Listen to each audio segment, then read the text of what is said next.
తిరుమల గర్భగుడిలో గంట ఎందుకు ఉండదో మీకు తెలుసా?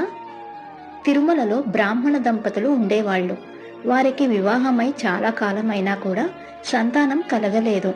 వాళ్ళు వెంకటేశ్వర స్వామికి పరమ భక్తులు. వారు వెంకటేశ్వర స్వామి వారికి మనస్ఫూర్తిగా కొన్ని సంవత్సరాలు పూజలు చేస్తారు. వెంకటేశ్వర స్వామి వారి భక్తికి మెచ్చి ఒకరోజు ఆ బ్రాహ్మణురాలికి కలలో వచ్చి, నా గర్భగుడిలో ఒక బంగారు గంట ఉంటుంది కదా, అది మింగే అని చెప్తాడు. ఆమె ఇంకా కలలోనే ఉంటుంది. ఆమెకి ఏమీ అర్థం కాదు. నా వెంకయ్య ఎందుకు ఇలా చెప్పాడు అని అనుకుంటుంది. స్వామి చెప్పినట్లే చెయ్యాలి అని కలలోనే గర్భగుడిలో ఉన్న గంటని మింగేస్తుంది. అలా మింగిన వెంటనే నిద్ర నుండి మెలకువ వచ్చి లెగిసి ఆమె భర్తకు జరిగినదంతా చెప్తుంది. వాళ్ళిద్దరూ ఆలయానికి వెళ్ళి చూడగా గర్భగుడిలో ఉన్న గంట మాయమవుతుంది. మొత్తం గుడిలో ఉన్న పూజారులందరూ భయపడిపోతారు. ఎవరు దొంగలించారు అని కంగారు పడతారు.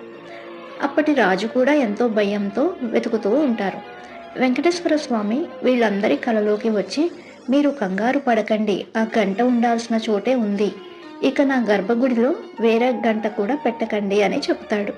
అలా కొన్ని నెలలకే ఆ బ్రాహ్మణుడి భార్య గర్భవతి అయి ఆమెకు ఒక మగబిడ్డ జన్మనిస్తుంది.